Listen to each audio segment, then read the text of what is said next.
From ABC News World Headquarters in New York, this is World News Tonight with Peter Jennings. Good evening, everyone. We're going to begin at sea tonight. That's where the president is today. Mr. Bush did what lots of people would like to do.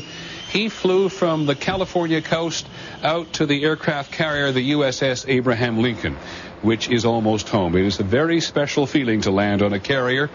And it is from there tonight that the president is going to make what amounts to an end of the war in Iraq speech. And so first we go to the Abraham Lincoln and ABC's Bob Woodruff. Peter, the president landed in a plane that is called a Viking S-3B. This is a plane that was originally designed to hunt for submarines, but in this particular war, it was used to refuel other fighter airplanes. It was chosen for the president today simply because it has 4 seats to fit the president, a Secret Service agent, and an extra pilot, although we are told that the president was in control of this flight for most of the time. It was an impressive sight from the deck of the Abraham Lincoln, this wartime president soaring overhead. Then coming in at about 150 miles an hour, the first sitting president to land on a carrier felt what it was like. That's a big rush landing on an aircraft carrier for the first time. I know it grabs your chest and you feel it. The crew was happy to have him here. It's an honor, the greatest honor, I guess, can be bestowed on us. It's pretty good. It's pretty good for the boat, you know what I'm saying, to experience something like that since we've been out to sea for 10 months already. According to his pilot, the president took the controls of the plane for most of the flight before handing them back over for the landing.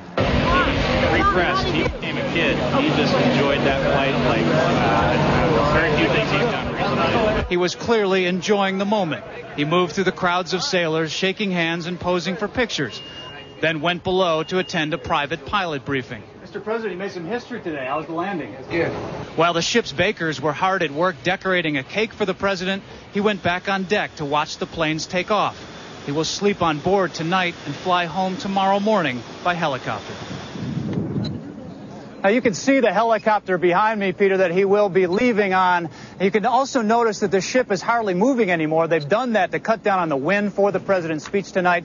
We will get underway after that speech to get into San Diego in time tomorrow morning. Peter? Thank you, Bob. Bob Woodruff.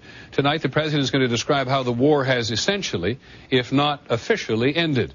ABC's Terry Moran is in San Diego tonight. Well, Peter, tonight from on board the Lincoln, the president will first praise the valor of all the U.S. troops who fought in Iraq, and then he's going to try to sum up what he believes the war achieved. With a symbol of American military might as a backdrop, Mr. Bush will reiterate his argument that the war in Iraq made the nation safer. He will say the liberation of Iraq is a crucial advance in the campaign against terror. We have removed an ally of al-Qaeda and cut off a source of terrorist funding.